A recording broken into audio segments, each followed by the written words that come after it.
So the next question is about the power of AI and a time when you can recall that the AI philosophy and principles really had a, a big impact on a client or a community that you were working with and really made a difference.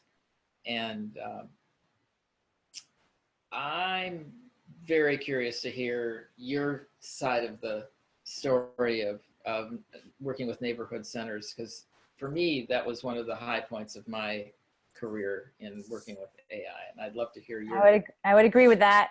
There's really two parts of that story that I'll share. The first is when we first were getting to know neighborhood centers. This is a community service organization. Think of them as a human services service that is on steroids because it's so much more than just making sure people are fed and have jobs. Neighborhood centers based in Houston, Texas, had built a model on asset-based community development where having its origins in the settlement house was one of transforming communities to really not only believe in, but own and participate in creating their future in their neighborhoods. And that's a tough sell when you're dealing with severe poverty, severely and underemployed individuals, refugee resettlement in Houston, which is kind of like the new Ellis Island of our country.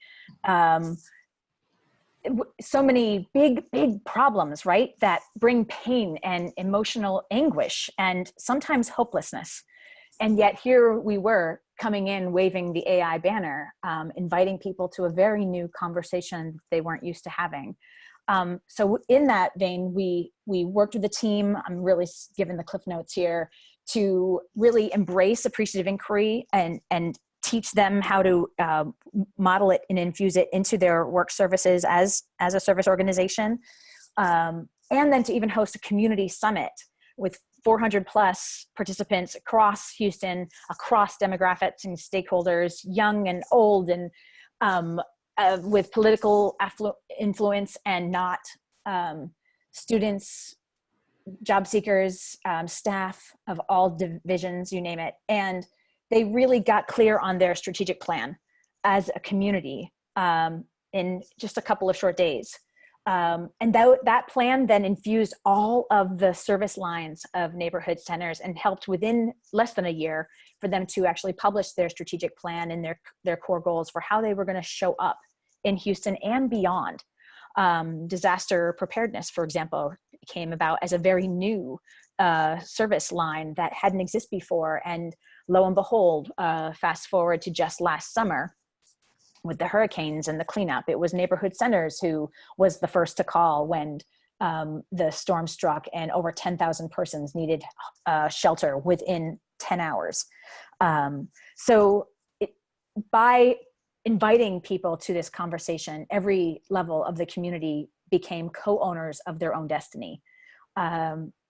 There was another story I wanted to share related to Houston that just a few years after that community-wide summit, the schools found themselves in a pretty tough situation. This is sadly a story that perhaps is familiar to many communities well beyond Houston, where the test scores were at an all-time low. The morale was at an all-time low of the staff. Attrition was a challenge. Leadership was feeling weak in the knees and unable to wrestle with some real difficulties they were facing with the new system. And we came in, and rather than just bringing AI right off the docket, we began first with a real deep values assessment using the Barrett Cultural Values Assessment for schools. It gave people an opportunity to not only identify, but to understand how their personal values, what it takes to just show up to work every day, to come to these schools and teach these wonderful kids, align to the organizational values, for better or worse, however they were described to be. And then, of course, the third area was the desired values, what they want to be. And by comparing personal to current organization to desired cultural values, we rendered explicit the most implicit thing we might take for granted every day, which is our values, what it takes to show up to work, what it takes to bring our best selves, and what it takes to really live into the future and create the future we most want.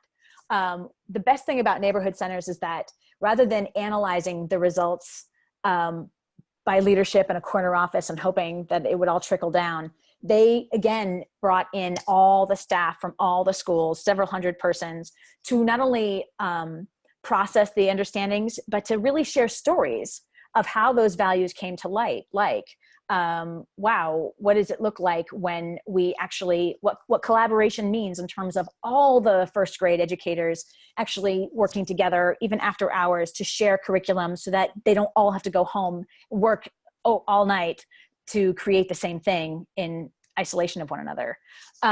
They also got really clear about their hiring processes and how they could perform behavioral interviews that screened in real leaders who aligned to their cultural values. The short story was that two particular schools who had a really high entropy, in other words, real high attrition, real low morale issues, that school did a complete turnaround within a year that we were able to measure with the cultural values assessment, and not only, most importantly, to be able to really understand and process through appreciative inquiry. Great story.